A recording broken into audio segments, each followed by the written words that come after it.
The Adventures of Sherlock Holmes by Sir Arthur Conan Doyle. Adventure 2. The Red-Headed League. I had called upon my friend, Mr. Sherlock Holmes, one day in the autumn of last year, and found him in deep conversation with a very stout, florid-faced, elderly gentleman with fiery red hair. With an apology for my intrusion, I was about to withdraw, when Holmes pulled me abruptly into the room and closed the door behind me. "You could not possibly have come at a better time, my dear Watson," he said cordially. "I was afraid that you were engaged." "So I am, very much so." "Then I can wait in the next room." "Not at all. This gentleman, Mr. Wilson, has been my partner and helper in many of my most successful cases, and I have no doubt that he will be of the utmost use to me and yours also." The stout gentleman half rose from his chair and gave a bob of greeting, with a quick little questioning glance from his small, fat encircled eyes. "Try the settee," said Holmes, relapsing into his armchair and putting his fingertips together, as was his custom when in judicial moods. "I know, my dear Watson, that you share my love of all that is bizarre and outside the conventions and humdrum routine of everyday life. You have shown your relish for it by the enthusiasm which has prompted you to chronicle, and, if you will excuse my saying so, somewhat to embellish so many of my own little adventures." "Your cases have indeed been of the greatest interest to me," I observed. "You will remember that I remarked the other day, just before we went into the very simple problem presented by Miss Mary Sutherland, that for strange effects and extraordinary combinations we must go to life itself, which is always far more daring than any effort of the imagination." "A proposition which I took the liberty of doubting." "You did, Doctor, but none the less you must come round to my view, for otherwise I shall keep on piling fact upon fact on you until your reason breaks down under them and acknowledges me to be right. Now, Mr. Jabez Wilson here has been good enough to call upon me this morning, and to begin a narrative which promises to be one of the most singular which I have listened to for some time.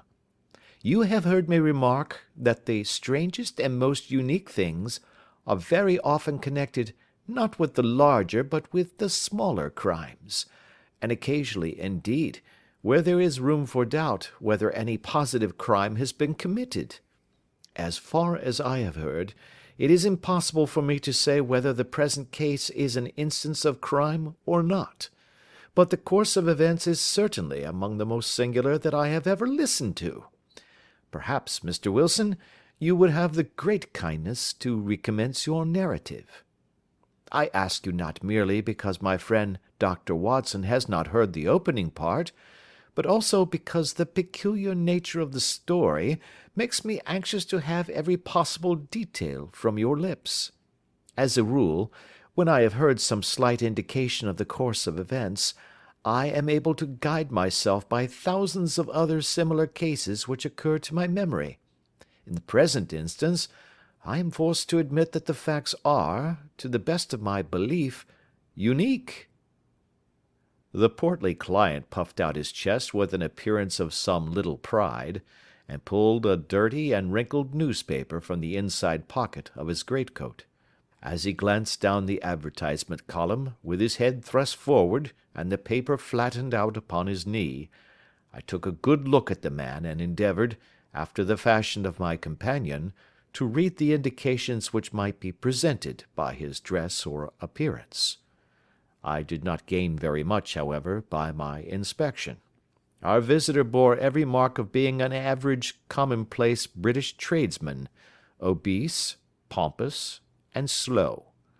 He wore rather baggy grey shepherd's check trousers, a not over-clean black frock-coat, unbuttoned in the front, and a drab waistcoat with a heavy brassy Albert chain, and a square pierced bit of metal dangling down as an ornament. A frayed top hat and a faded brown overcoat with a wrinkled velvet collar lay upon a chair beside him. Altogether, look as I would, there was nothing remarkable about the man save his blazing red head, and the expression of extreme chagrin and discontent upon his features. Sherlock Holmes's quick eye took in my occupation, and he shook his head with a smile as he noticed my questioning glances. Beyond the obvious facts that he has at some time done manual labour, that he takes snuff, that he is a Freemason, that he has been in China, and that he has done a considerable amount of writing lately, I can deduce nothing else." Mr. Jabez Wilson started up in his chair, with his forefinger upon the paper, but his eyes upon my companion. "How, in the name of good fortune, did you know all that, Mr. Holmes?" he asked. "How did you know, for example, that I did manual labour? It's as true as gospel, for I began as a ship's carpenter." "Your hands, my dear sir. Your right hand is quite a size larger than your left. You have worked with it, and the muscles are more developed." "Well, the snuff, then, and the Freemasonry?" "I won't insult your intelligence by telling you how I read that, especially as, rather against the strict rules of your order, you use an arc and compass breastpin." "Ah, of course, I forgot that. But the writing?" "What else can be indicated by that right cuff so very shiny for 5 inches, and the left one with the smooth patch near the elbow where you rested upon the desk?" "Well, but China?" "The fish that you have tattooed immediately above your right wrist could only have been done in China. I have made a small study of tattoo marks, and have even contributed to the literature of the subject. That trick of staining the fish's scales of a delicate pink is quite peculiar to China. When, in addition, I see a Chinese coin hanging from your watch chain, the matter becomes even more simple." Mr. Jabez Wilson laughed heavily. "Well, I never," said he. "I thought at first that you had done something clever, but I see that there was nothing in it after all." "I begin to think, Watson," said Holmes, "that I make a mistake in explaining. Omne ignoratum pro magnifico, you know, and my poor little reputation, such as it is, will suffer shipwreck if I am so candid. Can you not find the advertisement, Mr. Wilson?" "Yes, I have got it now," he answered with his thick red finger planted halfway down the column. "Here it is. This is what began it all. You just read it for yourself, sir." I took the paper from him and read as follows: "To the Red-Headed League. On account of the bequest of the late Ezekiah Hopkins, of Lebanon, Pennsylvania, USA, there is now another vacancy open which entitles a member of the League to a salary of £4 a week for purely nominal services. All red-headed men who are sound in body and mind, and above the age of 21 years, are eligible. Apply in person on Monday at 11 o'clock to Duncan Ross, at the offices of the League, 7 Pope's Court, Fleet Street." "What on earth does this mean?" I ejaculated after I had twice read over the extraordinary announcement. Holmes chuckled and wriggled in his chair, as was his habit when in high spirits. "It is a little off the beaten track, isn't it?" said he. "And now, Mr. Wilson, off you go at scratch and tell us all about yourself, your household, and the effect which this advertisement had upon your fortunes. You will first make a note, Doctor, of the paper and the date." "It is the Morning Chronicle of April 27, 1890, just 2 months ago." "Very good. Now, Mr. Wilson?" "Well, it is just as I have been telling you, Mr. Sherlock Holmes," said Jabez Wilson, mopping his forehead. "I have a small pawnbroker's business at Coburg Square, near the city. It's not a very large affair, and of late years it has not done more than just give me a living. I used to be able to keep 2 assistants, but now I only keep 1, and I would have a job to pay him but that he is willing to come for half wages so as to learn the business." "What is the name of this obliging youth?" asked Sherlock Holmes. "His name is Vincent Spaulding, and he's not such a youth either. It's hard to say his age. I should not wish a smarter assistant, Mr. Holmes, and I know very well that he could better himself and earn twice what I am able to give him. But, after all, if he is satisfied, why should I put ideas in his head?" "Why, indeed? You seem most fortunate in having an employee who comes under the full market price. It is not a common experience among employers in this age. I don't know that your assistant is not as remarkable as your advertisement." "Oh, he has his faults, too," said Mr. Wilson. "Never was such a fellow for photography. Snapping away with a camera when he ought to be improving his mind, and then diving down into the cellar like a rabbit into its hole to develop his pictures. That is his main fault, but on the whole, he's a good worker. There's no vice in him." "He is still with you, I presume?" "Yes, sir. He and a girl of 14, who does a bit of simple cooking and keeps the place clean.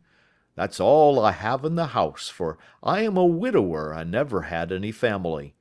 We live very quietly, sir, the three of us, and we keep a roof over our heads and pay our debts, if we do nothing more. The first thing that put us out was that advertisement. Spaulding, he came down into the office just this day 8 weeks, with this very paper in his hand, and he says, 'I wish to the Lord, Mr. Wilson, that I was a red-headed man.' 'Why that?' I asks. 'Why,' says he, 'here's another vacancy on the League of the Red-headed Men. It's worth quite a little fortune to any man that gets it, and I understand that there are more vacancies than there are men, so that the trustees are at their wits' end what to do with the money. If my hair would only change colour, here's a nice little crib all ready for me to step into.' 'Why, what is it, then?' I asked. 'You see, Mr. Holmes, I am a very stay-at-home man, and as my business come to me instead of my having to go to it, I was often weeks on end without putting my foot over the doormat. In that way, I didn't know much of what was going on outside, and I was always glad of a bit of news.' 'Have you never heard of the League of the Red-headed Men?' he asked with his eyes open. 'Never.'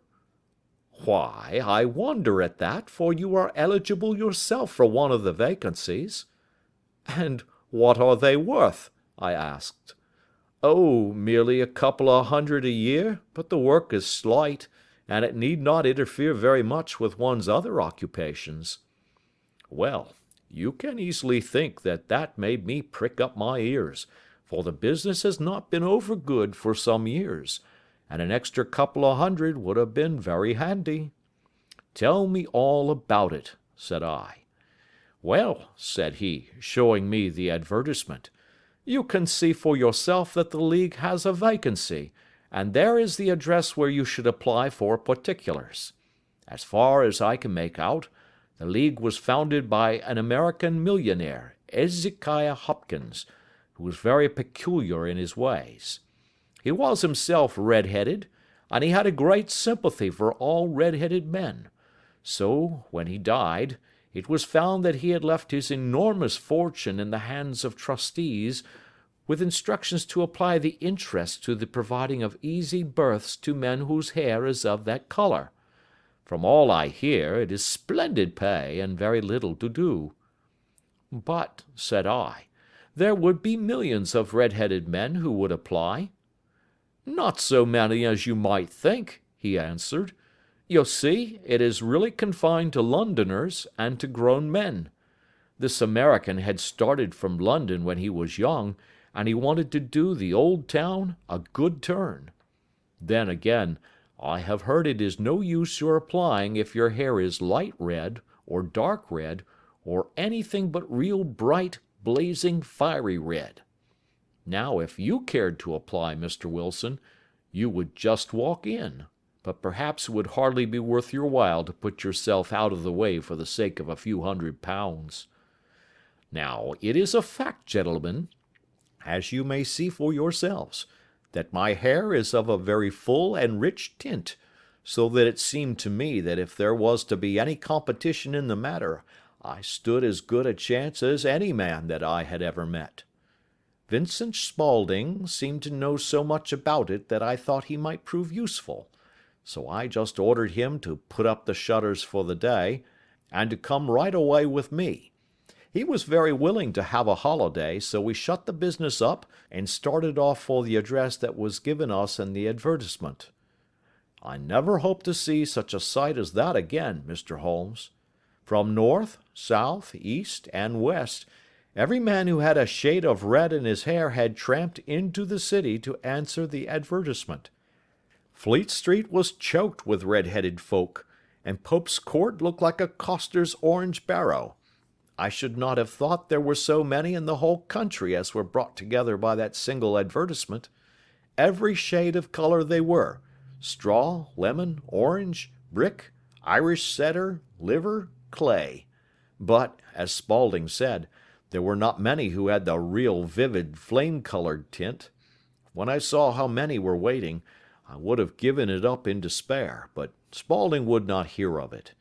How he did it, I could not imagine, but he pushed and pulled and butted until he got me through the crowd, and right up to the steps which led to the office. There was a double stream upon the stair, some going up in hope, and some coming back dejected, but we wedged in as well as we could, and soon found ourselves in the office. "Your experience has been a most entertaining one," remarked Holmes as his client paused and refreshed his memory with a huge pinch of snuff. "Pray continue your very interesting statement." There was nothing in the office but a couple of wooden chairs and a deal table, behind which sat a small man with a head that was even redder than mine. He said a few words to each candidate as he came up, and then he always managed to find some fault in them which would disqualify them. Getting a vacancy did not seem to be such a very easy matter, after all. However, when our turn came, the little man was much more favorable to me than to any of the others, and he closed the door as we entered, so that he might have a private word with us. "This is Mr. Jabez Wilson," said my assistant, "and he is willing to fill a vacancy in the league." "And he is admirably suited for it," the other answered. "He has every requirement. I cannot recall when I have seen anything so fine." He took a step backward, cocked his head on one side, and gazed at my hair until I felt quite bashful. Then suddenly he plunged forward, wrung my hand, and congratulated me warmly on my success. "It would be injustice to hesitate," said he. "You will, however, I am sure, excuse me for taking an obvious precaution." With that he seized my hair in both his hands and tugged until I yelled with the pain. "There is water in your eyes," said he as he released me. "I perceive that all is as it should be. But we have to be careful, for we have twice been deceived by wigs and once by paint. I could tell you tales of cobbler's wax which would disgust you with human nature." He stepped over to the window and shouted through it at the top of his voice that the vacancy was filled. A groan of disappointment came up from below, and the folk all trooped away in different directions until there was not a red head to be seen except my own and that of the manager. "My name," said he, "is Mr. Duncan Ross, and I am myself one of the pensioners upon the fund left by our noble benefactor. Are you a married man, Mr. Wilson? Have you a family?" I answered that I had not. His face fell immediately. "Dear me," he said gravely, "that is very serious indeed. I am sorry to hear you say that.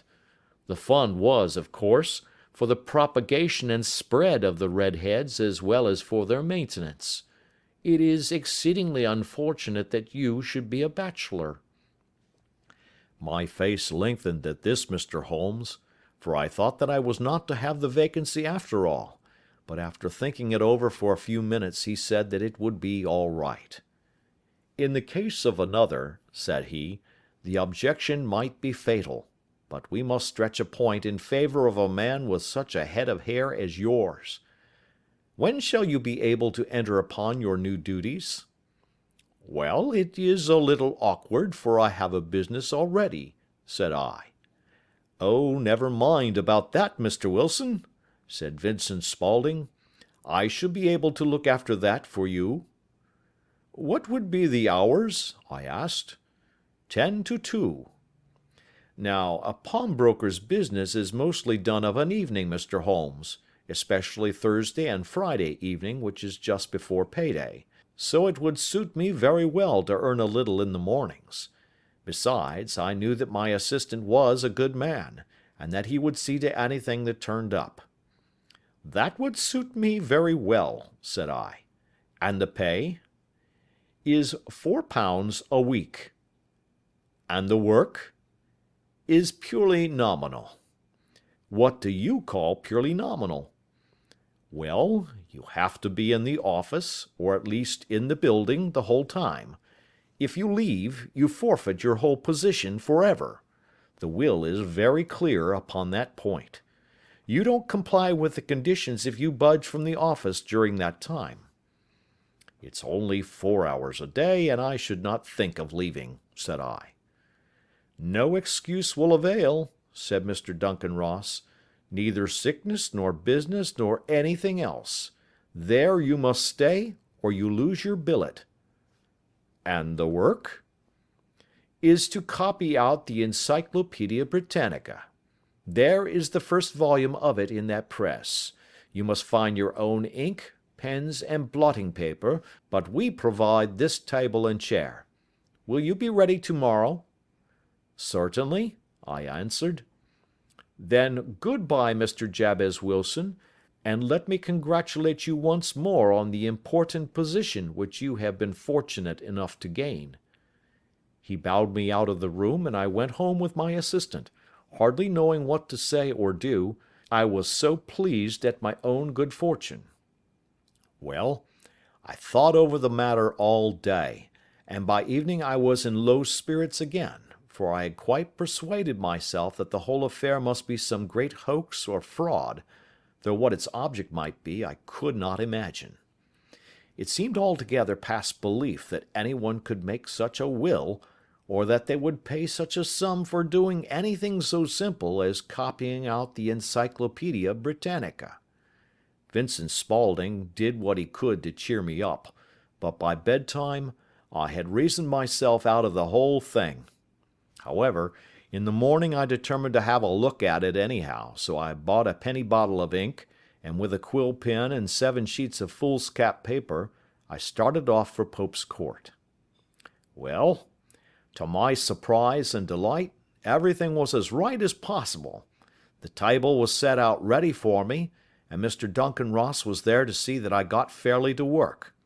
He started me off upon the letter A, and then he left me, but would drop in from time to see that all was right with me. At 2 o'clock he bade me good day, complimented me upon the amount that I had written, and locked the door of the office after me. This went on for day after day, Mr. Holmes, and on Saturday the manager came in and planked down 4 golden sovereigns for my week's work. It was the same next week, and the same the week after. Every morning I was there at 10, and every afternoon I left at 2. By degrees Mr. Duncan Ross took to coming in only once of a morning, and then, after a time, he did not come in at all. Still, of course, I never dared to leave the room for an instant, for I was not sure when he might come, and the billet was such a good one, and suited me so well, that I would not risk the loss of it. 8 weeks passed away like this, and I had written about abbots, and archery, and armor, and architecture in Attica, and hoped with diligence that I might get on to the bees before very long. It cost me something in foolscap, and I had pretty nearly filled a shelf with my writings, and then suddenly the whole business came to an end. To an end? Yes, sir, and no later than this morning. I went to my work as usual at 10 o'clock, but the door was shut and locked, with a little square of cardboard hammered on to the middle of the panel with a tack. Here it is, and you can read for yourself." He held up a piece of white cardboard about the size of a sheet of note paper. It read in this fashion: "The Red-Headed League is dissolved. October 9, 1890. Sherlock Holmes and I surveyed this curt announcement and the rueful face behind it, until the comical side of the affair so completely overtopped every other consideration that we both burst out into a roar of laughter. "I cannot see that there is anything very funny," cried our client, flushing up to the roots of his flaming head. "If you can do nothing better than laugh at me, I can go elsewhere." "No, no," cried Holmes, shoving him back into the chair from which he had half risen. "I really wouldn't miss your case for the world. It is most refreshingly unusual. But there is, if you will excuse my saying so, something just a little funny about it. Pray, what steps did you take when you found the card upon the door?" "I was staggered, sir. I did not know what to do. Then I called at the offices round, but none of them seemed to know anything about it.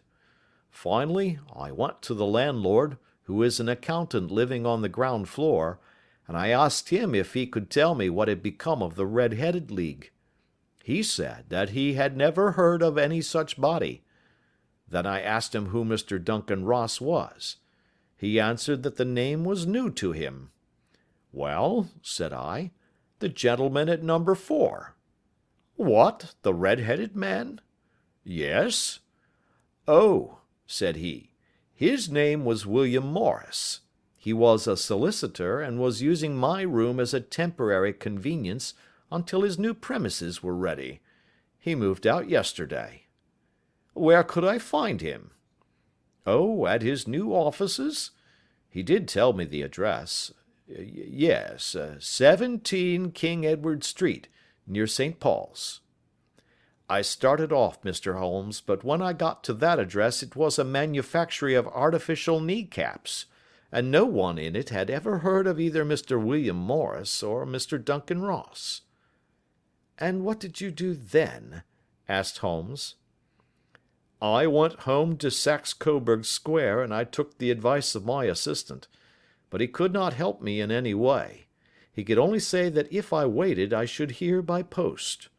But that was not quite good enough, Mr. Holmes. I did not wish to lose such a place without a struggle, so, as I have heard that you were good enough to give advice to poor folk who were in need of it, I came right away to you." "And you did very wisely," said Holmes. "Your case is an exceedingly remarkable one, and I shall be happy to look into it. From what you have told me, I think it is possible that graver issues hang from it than might at first sight appear." "Grave enough," said Mr. Jabez Wilson. "Why, I have lost £4 a week." "As far as you are personally concerned," remarked Holmes, "I do not see that you have any grievance against this extraordinary league. On the contrary, you are, as I understand, richer by some £30, to say nothing of the minute knowledge which you have gained on every subject which comes under the letter A. You have lost nothing by them." "No, sir, but I want to find out about them, and who they are, and what their object was in playing this prank, if it was a prank, upon me. It was a pretty expensive joke for them, for it cost them £32. "We shall endeavour to clear up these points for you. And first, one or two questions, Mr. Wilson. This assistant of yours, who first called your attention to the advertisement, how long has he been with you?" "About a month then." "How did he come?" "In answer to an advertisement." "Was he the only applicant?" "No, I had a dozen." "Why did you pick him?" "Because he was handy and would come cheap." "At half wages, in fact?" "Yes." "What is he like, this Vincent Spaulding?" Small, stout built, very quick in his ways, no hair on his face, though he's not short of 30. Has a white splash of acid upon his forehead." Holmes sat up in his chair in considerable excitement. "I thought as much," said he. "Have you ever observed that his ears are pierced for earrings?" "Yes, sir. He told me that a gipsy had done it for him when he was a lad." Said Holmes, sinking back in deep thought. "He is still with you?" "Oh, yes, sir. I have only just left him." "And has your business been attended to in your absence?" "Nothing to complain of, sir. There's never very much to do of a morning." "That will do, Mr. Wilson. I shall be happy to give you an opinion upon the subject in the course of a day or two.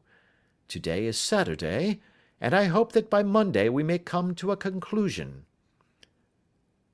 "Well, Watson," said Holmes, when our visitor had left us, "what do you make of it all?"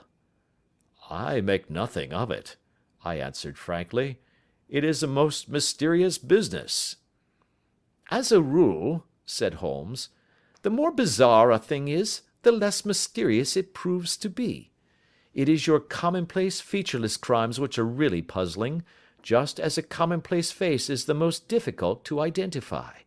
But I must be prompt over this matter." "What are you going to do, then?" I asked. "To smoke," he answered. "It is quite a three-pipe problem, and I beg that you won't speak to me for 50 minutes." He curled himself up in his chair, with his thin knees drawn up to his hawk-like nose, and there he sat with his eyes closed and his black clay pipe thrusting out like the bill of some strange bird.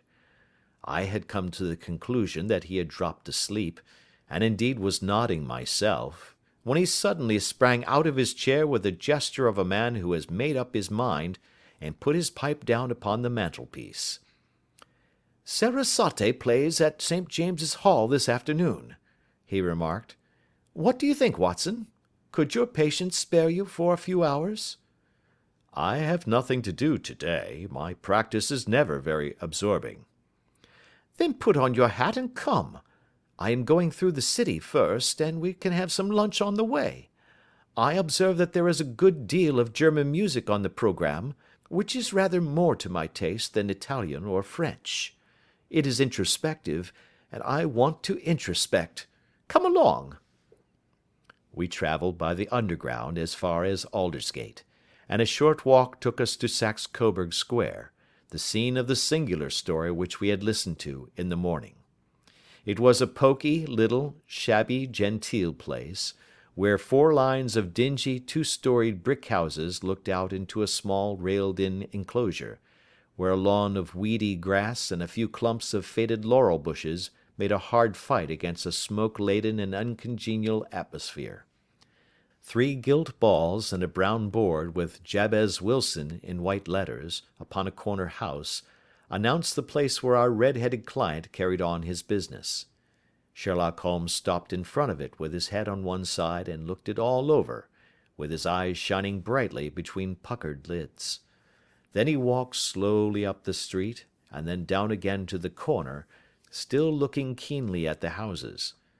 Finally he returned to the pawnbroker's, and, having thumped vigorously upon the pavement with his stick 2 or 3 times, he went up to the door and knocked. It was instantly opened by a bright-looking, clean-shaven young fellow, who asked him to step in. "Thank you," said Holmes. "I only wish to ask you how you would go from here to the Strand." "3rd right, 4th left," answered the assistant promptly, closing the door. "Smart fellow, that," observed Holmes as we walked away.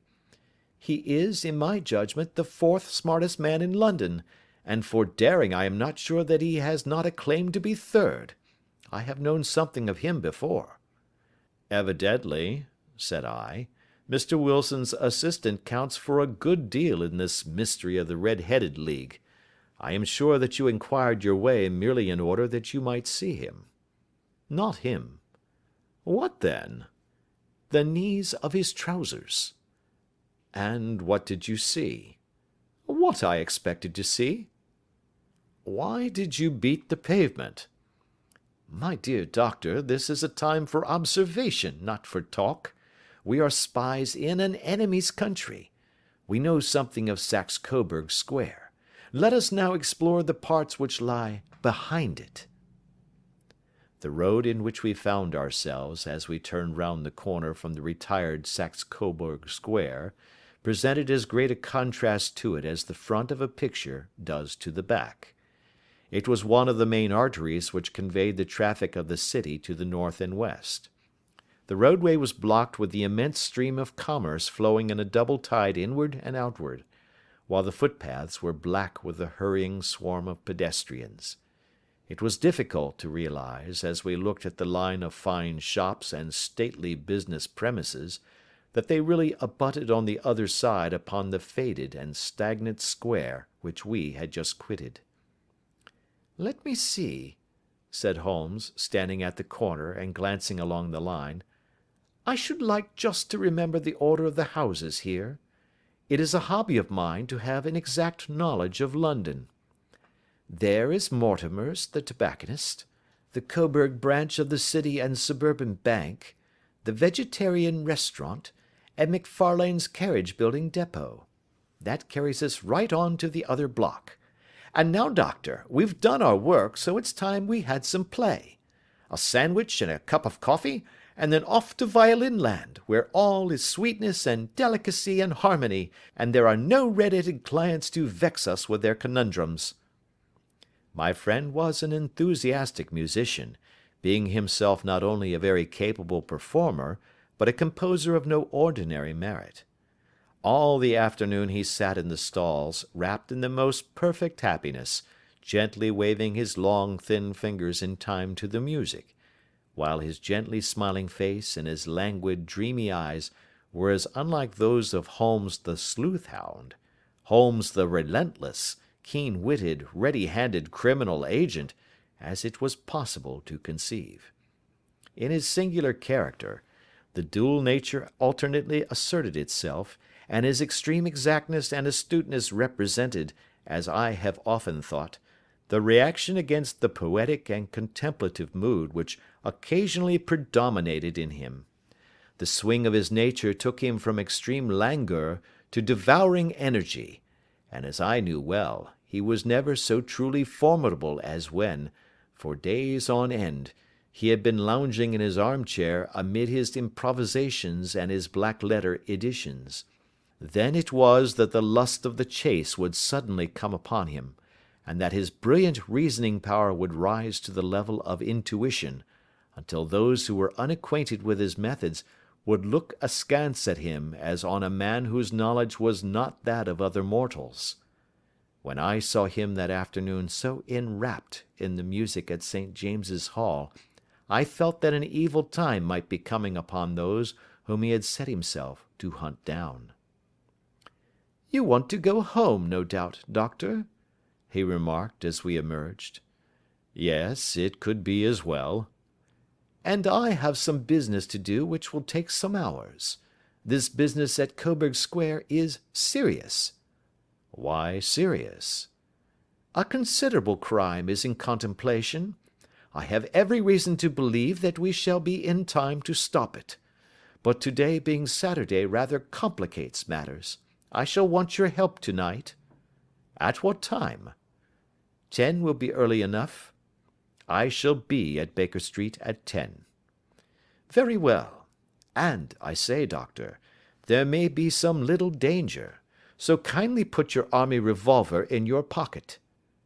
He waved his hand, turned on his heel, and disappeared in an instant among the crowd. I trust that I am not more dense than my neighbours, but I was always oppressed with a sense of my own stupidity in my dealings with Sherlock Holmes. Here I had heard what he had heard, I had seen what he had seen, and yet from his words it was evident that he saw clearly not only what had happened but what was about to happen, while to me the whole business was still confused and grotesque. As I drove home to my house in Kensington, I thought over it all, with the extraordinary story of the red-headed copier of the encyclopedia, down to the visit to Saxe Coburg Square, and the ominous words with which he had parted from me. What was this nocturnal expedition, and why should I go armed? Where were we going, and what were we to do? I had the hint from Holmes that this smooth-faced pawnbroker's assistant was a formidable man, a man who might play a deep game. I tried to puzzle it out, but only gave it up in despair and set the matter aside until night should bring an explanation. It was 9:15 when I started from home and made my way across the park, and so through Oxford Street to Baker Street. 2 hansoms were standing at the door, and as I entered the passage I heard the sound of voices from above. On entering his room, I found Holmes in animated conversation with 2 men, one of whom I recognized as Peter Jones, the official police agent, while the other was a long, thin, sad-faced man, with a very shiny hat and oppressively respectable frock coat. "Ha! Our party is complete," said Holmes, buttoning up his pea-jacket, and taking his heavy hunting crop from the rack. "Watson, I think you know Mr. Jones of Scotland Yard? Let me introduce you to Mr. Merryweather, who is to be our companion in tonight's adventure." "We're hunting in couples again, Doctor, you see," said Jones in his consequential way. "Our friend here is a wonderful man for starting a chase. All he wants is an old dog to help him do the running down." "I hope a wild goose may not prove to be the end of our chase," observed Mr. Merryweather gloomily. "You may place considerable confidence in Mr. Holmes, sir," said the police agent loftily. "He has his own little methods, which are, if you won't mind my saying so, just a little too theoretical and fantastic, but he has the makings of a detective in him. It is not too much to say that once or twice, as in that business of the Sholto murder and the Agra treasure, he has been more nearly correct than the official force." "Oh, if you say so, Mr. Jones, it is all right," said the stranger with deference. "Still, I confess that I miss my rubber. It is the first Saturday night for 27 years that I have not had my rubber." "I think you will find," said Sherlock Holmes, "that you will play for a higher stake tonight than you have ever done yet, and that the play will be more exciting. For you, Mr. Merryweather, the stake will be some £30,000, and for you, Jones, it will be the man upon whom you wish to lay your hands." "John Clay, the murderer, thief, smasher, and forger. He's a young man, Mr. Merryweather, but he is at the head of his profession, and I would rather have my bracelets on him than on any criminal in London. He's a remarkable man, is young John Clay. His grandfather was a royal duke, and he himself has been to Eton and Oxford. His brain is as cunning as his fingers, and though we meet signs of him at every turn, we never know where to find the man himself. He'll crack a crib in Scotland one week, and be raising money to build an orphanage in Cornwall the next. I've been on his track for years and have never set eyes on him yet." "I hope that I may have the pleasure of introducing you tonight. I've had 1 or 2 little turns also with Mr. John Clay, and I agree with you that he is at the head of his profession. It is past 10, however, and quite time that we started. If you two will take the first hansom, Watson and I will follow in the second." Sherlock Holmes was not very communicative during the long drive, and lay back in the cab humming the tunes which he had heard in the afternoon. We rattled through an endless labyrinth of gas-lit streets until we emerged into Farrington Street. "We are close there now," my friend remarked. "This fellow Merryweather is a bank director, and personally interested in the matter. I thought it as well to have Jones with us also. He is not a bad fellow, though an absolute imbecile in his profession. He has one positive virtue: he is as brave as a bulldog, and as tenacious as a lobster if he gets his claws upon anyone. Here we are, and they are waiting for us." We had reached the same crowded thoroughfare in which we had found ourselves in the morning. Our cabs were dismissed, and following the guidance of Mr. Merryweather, we passed down a narrow passage and through a side door, which he opened for us. Within there was a small corridor, which ended in a very massive iron gate. This also was opened, and led down a flight of winding stone steps, which terminated at another formidable gate. Mr. Merryweather stopped to light a lantern, and then conducted us down a dark, earth-smelling passage, and so, after opening a third door, into a huge vault or cellar, which was piled all round with crates and massive boxes. "You are not very vulnerable from above," Holmes remarked as he held up the lantern and gazed about him. "Nor from below," said Mr. Merryweather, striking his stick upon the flags which lined the floor. "Why, dear me, it sounds quite hollow," he remarked, looking up in surprise. "I must really ask you to be a little more quiet," said Holmes severely. "You have already imperilled the whole success of our expedition. Might I beg that you would have the goodness to sit down upon one of these boxes, and not to interfere?" The solemn Mr. Merryweather perched himself upon a crate, with a very injured expression upon his face, while Holmes fell upon his knees upon the floor, and, with the lantern and a magnifying lens, began to examine minutely the cracks between the stones.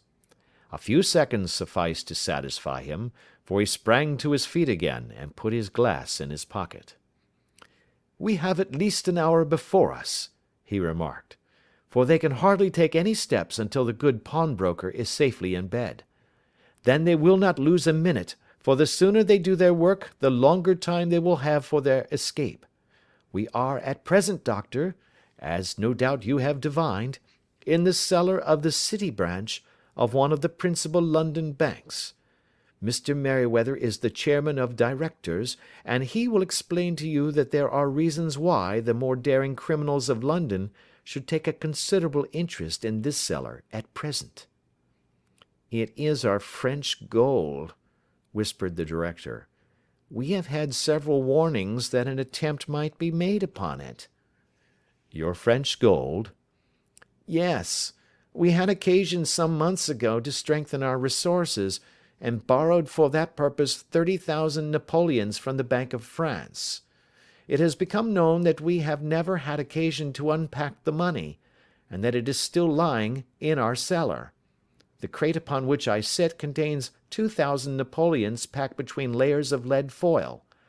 Our reserve of bullion is much larger at present than is usually kept in a single branch office, and the directors have had misgivings upon the subject." "Which were very well justified," observed Holmes. "And now it is time that we arranged our little plans. I expect that within an hour matters will come to a head. In the meantime, Mr. Merryweather, we must put the screen over that dark lantern." "And sit in the dark?" "I am afraid so. I had brought a pack of cards in my pocket, and I thought that, as we were a partie carrée, you might have your rubber after all. But I see that the enemy's preparations have gone so far that we cannot risk the presence of a light. And, first of all, we must choose our positions. These are daring men, and though we shall take them at a disadvantage, they may do us some harm unless we are careful. I shall stand behind this crate, and do you conceal yourselves behind those. Then, when I flash a light upon them, close in swiftly. If they fire, Watson, have no compunction about shooting them down." I placed my revolver, cocked, upon the top of the wooden case behind which I crouched. Holmes shot the slide across the front of his lantern and left us in pitch darkness, such an absolute darkness as I have never before experienced. The smell of hot metal remained to assure us that the light was still there, ready to flash out at a moment's notice. To me, with my nerves worked up to a pitch of expectancy, there was something depressing and subduing in the sudden gloom, and in the cold, dank air of the vault. "They have but one retreat," whispered Holmes. "That is back through the house into Saxe Coburg Square. I hope that you have done what I asked you, Jones." "I have an inspector and 2 officers waiting at the front door." "Then we have stopped all the holes, and now we must be silent and wait." What a time it seemed! From comparing notes afterwards it was but an hour and a quarter. Yet it appeared to me that the night must have almost gone, and the dawn be breaking above us.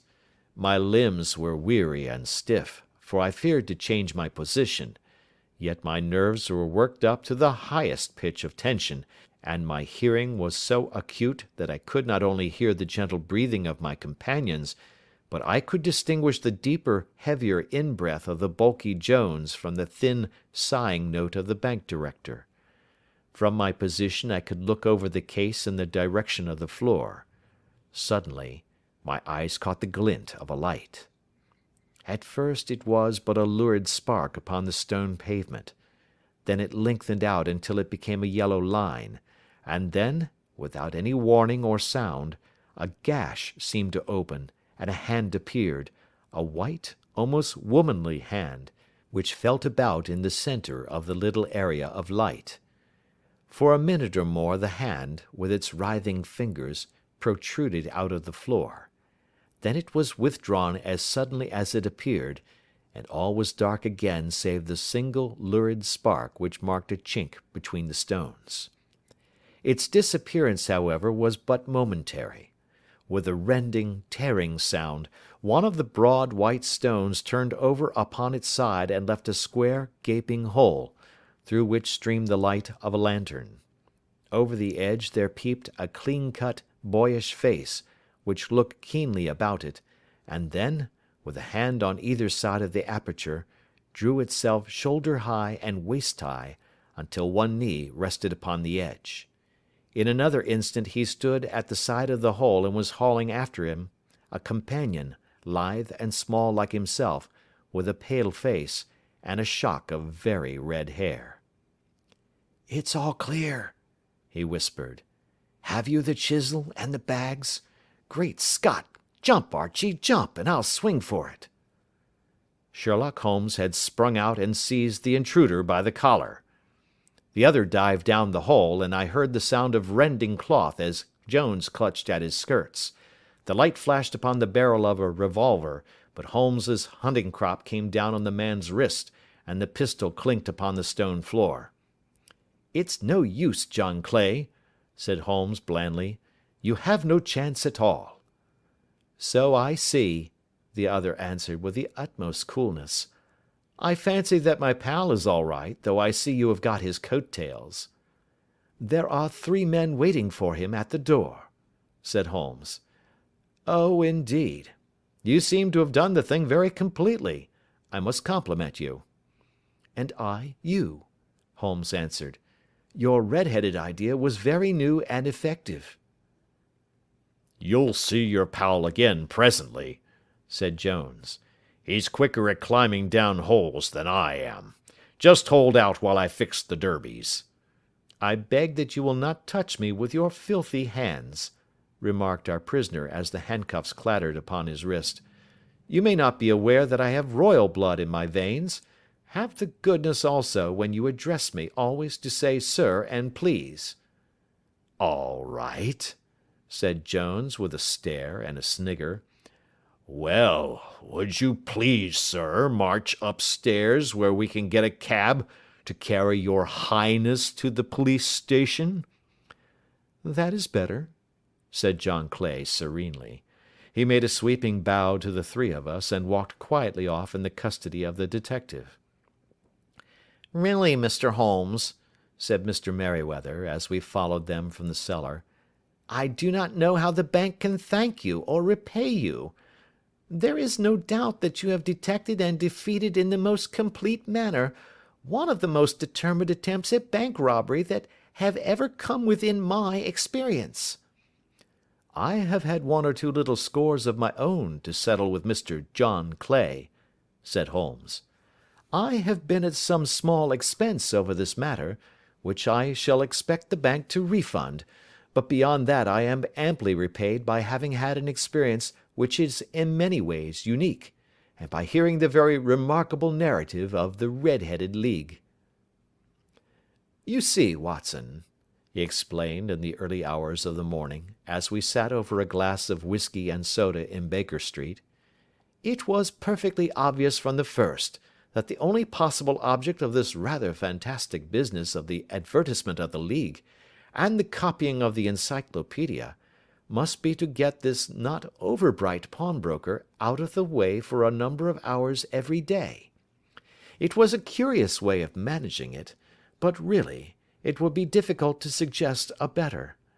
The method was no doubt suggested to Clay's ingenious mind by the colour of his accomplice's hair.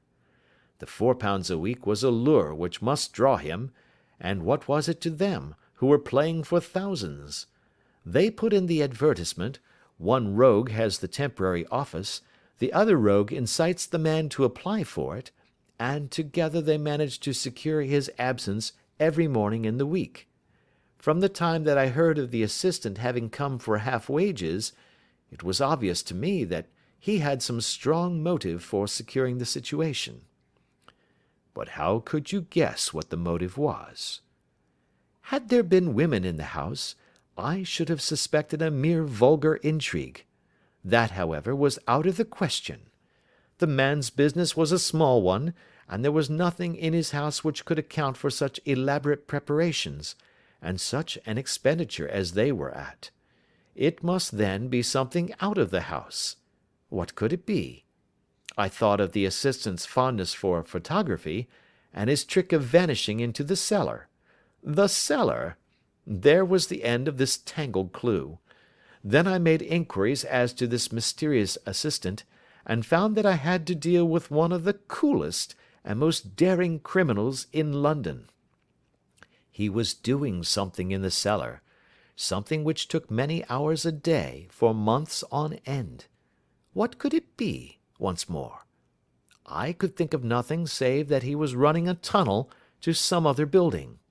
So far I had got when we went to visit the scene of action. I surprised you by beating upon the pavement with my stick. I was ascertaining whether the cellar stretched out in front or behind. It was not in front. Then I rang the bell, and as I hoped, the assistant answered it. We have had some skirmishes, but we had never set eyes upon each other before. I hardly looked at his face. His knees were what I wished to see. You must yourself have remarked how worn, wrinkled, and stained they were. They spoke of those hours of burrowing. The only remaining point was what they were burrowing for. I walked round the corner, saw the City and Suburban Bank abutted on our friend's premises, and felt that I had solved my problem. When you drove home after the concert, I called upon Scotland Yard and upon the chairman of the bank directors, with the result that you have seen. And how could you tell that they would make their attempt tonight? I asked. Well, when they closed their League offices, that was a sign that they cared no longer about Mr. Jabez Wilson's presence. In other words, that they had completed their tunnel. But it was essential that they should use it soon, as it might be discovered, or the bullion might be removed. Saturday would suit them better than any other day, as it would give them 2 days for their escape. For all these reasons, I expected them to come tonight. You reasoned it out beautifully, I exclaimed in unfeigned admiration. It is so long a chain, and yet every link rings true. It saved me from ennui, he answered, yawning. Alas, I already feel it closing in upon me. My life is spent in one long effort to escape from the commonplaces of existence. These little problems help me to do so. And you are a benefactor of the race, said I. He shrugged his shoulders. Well, perhaps, after all, it is of some little use, he remarked. L'homme c'est rien, l'œuvre c'est tout, as Gustave Flaubert wrote to George Sand. End of Adventure 2.